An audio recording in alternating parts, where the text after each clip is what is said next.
Hello ladies and gentlemen, and welcome back to Jurassic World Evolution 2 and a brand new park build series where we are rebuilding Jurassic World Camp Cretaceous. Yes guys, we are basically going to be theming this off of the movie. We're not going to make it exactly like the movie, obviously, but for a lot of enclosures and designs we're going to be taking them directly from Camp Cretaceous, and obviously we'll only be using the dinosaurs that appeared in Camp Cretaceous as well.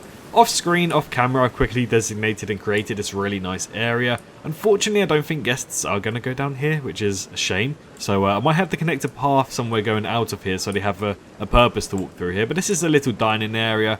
It starts raining, nice. And then we can continue down a small mini main street where we have some steaks and we also have some smoothies over here. Some ice cold smoothies during the tropical time. We also have a small little plaza here greeted with 3 fountains actually, wow. 3 fountains, 2 of them accompanying a gorgeous Spinosaurus skeleton. And yeah, another place for a guest to kind of just sit down and eat. Then we have the Jurassic Park themed gates. And the only way you get into the park is going through to the monorail, which unfortunately isn't built yet. But that's what we've done so far off screen.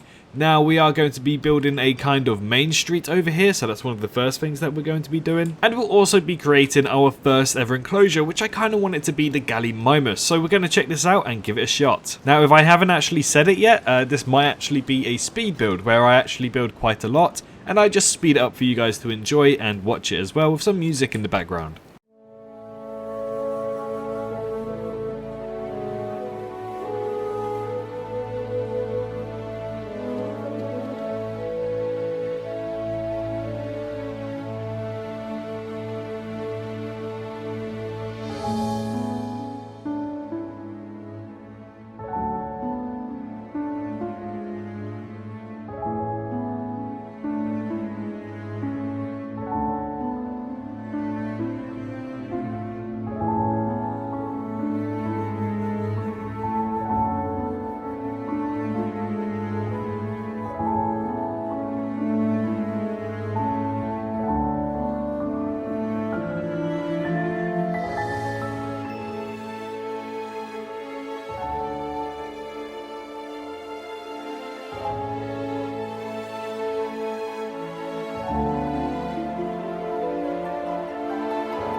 Well, there we have it, ladies and gentlemen. As you guys can see, we did a nice little speed build of building some sort of entry for our park. For the time being, I'm just going to put the monorail station connected, shall we say. I'm probably not going to keep this normal, so we'll definitely be removing this later down the line. Sometime down the line, it's just to get rid of all of these notifications. I assume, right? Maybe it's because it's closed? No, there's... what? What's going on? Okay, I forgot. I have to wait for the monorail to actually be built. Great. So yeah, we've got a nice small little main street going. I didn't want to go too in-depth and too focused on what it looked like in Jurassic World. I just wanted to build something similar. So we've built something similar. We'll probably be putting Ichthyosaurus and Mosasaurus in here at the same time. We've got it coasting round like this, and then a unique type of path bit right here. I like it. I like it a lot. And then we have a secondary main street where all the buildings look exactly the same. I'm probably going to be changing that, don't you worry. We'll expand the park further on, like here maybe, with this path, similar to what I did here. Now, I did say I want to do Gallimimus, but I don't know if I want to do Gallimimus anymore. I have a strong opinion that instead I want to do Tyrannosaurus in here. But the enclosure I want to do for Tyrannosaurus is also quite in-depth as well, so... who knows? I'm going to try and do something. I'm not too sure yet. We'll have to look at the other species. Maybe even Monolophosaurus. We might even put Monolophosaurus in here instead. But that will be the next speed build. But it seems like all the paths are now gone. Sweet. We've opened the park, so we can kind of see where the guests go. But if we jump into first person mode, let's go at the back here. We'll build another main street coming out this way, possibly. But yeah, so we have the Innovation Center. And we can pop out right here and then walk onto Main Street. And then we have Main Street right here where the guests can walk down. Wherever they'd like to go, they can go down there probably more often. But they're more than welcome to go this way. Follow it along, yada yada yada. And eventually, I'm not going to show it, but eventually you do come around here as well. And then you've got a second main street as well with very similar buildings. We'll be changing these, don't worry, don't you worry. Now what I wanted to do with these actually is lower these sections. There we go. Because we can't put it automatically, unfortunately. So we'll lower these sections because we've got the fish feeders here. We'll get rid of that once we're done with it. And we'll keep these sections high so we can see the Mosasaurus jump out and eat the shark. But without a doubt, my favorite area is definitely this area over here. I mean, how can you not like it? Oh god, it's starting to rain again. Great. I feel like I'm in England. I'm supposed to be in Costa Rica. But yes, we have a nice little tunnel of trees down here. I was going to put like paths expanding this way, but I think from first person point of view, it actually looks quite nice to have it like this. We'll have to avoid this planter. Then we come here where we can then choose to go left and continue onto the park, or go right and continue onto the park that way. Or we can carry on going forward and go into the nice plaza section where you have toilets here where you can go wee and do your business. You can eventually walk here and get to some food and drink. And obviously we can get to the plaza where we have the water fountain, which just makes everything 10 times better. I can't lie, it just makes everything better. I love it a lot. All of these decorations just make me so happy. Hopefully there are more to come in future updates, because there's definitely more they can add to the game. But for the time being, I'm definitely happy with this. Especially when we walk here. You know, I feel like this was a nice little design feature as well, where we can continue going that way, continue going that way. Or if you just want to chill by the Spinosaurus skeleton, you can come here and sit down. Hold on, was it to crouch? It's this, yeah, there we go. We can sit down and then just chill and look at the skeleton whilst we have a fountain there. Either way, I think that's pretty cool. I'm not too sure how long this video is actually going to be, but for the time being, we are going to be placing down some Monolophosauruses, I think. We're going to kind of, I guess, create something that looks really nice. I'm hoping that I could probably put like a hotel in here. That could be damaged, maybe, because, you know, we saw them go into the penthouse, maybe something similar of the sorts. I feel like that would be a good representation to what we saw with the Monolophosaurus in Jurassic World Camp Cretaceous Season 3. But without any further ado, let's get into it.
Okay, so there we go, we have the enclosure. Now this enclosure I feel like probably should have a monorail over it so the guests can... Why is it raining again? Really? So the guests can see the Monolophosauruses. I've tried to, you know, put places and put areas where the Monolophosaurus will most likely go, you know, water, food all over here so they can be seen. But for the time being, it seems like the only way to get like the whole enclosure shown off is adding another one of these viewing galleries here, which is probably what I will do later down the line. I don't think I'll add one there, I'll have to wait and see. But having a monorail go through actually makes perfect sense. But I do want the monorail to also come here. I don't know. Something's going to happen. I don't know what's going to happen, but I'll make my mind up soon. Okay, I slightly touched up on the beach area here. I just thought it was kind of needed, so that's exactly what we've done. And I believe that's where we're going to end off the first episode. Unfortunately, I'm not going to be putting in the Monolophosauruses just for the time being, because I think in the next episode we will probably expand somewhere over here where we'll put like control rooms, tents, InGen facility type of stuff, and then that way we can obviously put down some sort of incubation center to get the dinosaurs going, and then we can transport the dinosaurs all the way over to their enclosures. And we can also build some enclosures on the back end of that as well, so whilst they are getting transported we can continue to expand the park, let's say. But for the time being, I'm quite pleased with what's turned out. I'm probably going to be releasing a Mosasaurus, just so I can have something for the thumbnail, and if I do, you'll probably see that in next episode. But for the time being, thank you so much for watching today's video. I really do hope you've enjoyed. If this reception on the video goes very, very well, I'll obviously be continuing the Camp Cretaceous park build. We'll be including everything to do with Camp Cretaceous. Tyrannosaurus, Monolopho, Mosa, Rexy, all of that type of jazz. We'll be continuing to do that. We'll probably put like Rex over here or something. We'll see what we can do. At the moment, it doesn't seem like we have too many guests. I'm not too sure why they're on the back end of the Innovation Center. But at the moment, we don't seem to have too many guests. I mean, you know, it's a park with no dinosaurs. Who wants to go there at the moment? But anyways, thank you so much for watching. I do hope you've enjoyed. Feel free to press that like button and subscribe if you are new. But for the time being, from me and that Spinosaurus skeleton over there, I hope you guys are all staying safe out there. And I can't wait to see you all in the next one. Bye-bye. Hello, hi, you. Did you enjoy the video? Just a little reminder to press that like button and also subscribe. I just want to thank my Patreons for this month on screen right here, as giving me that little extra support really does go a long way. But anyways, I hope you guys have an amazing rest of your day.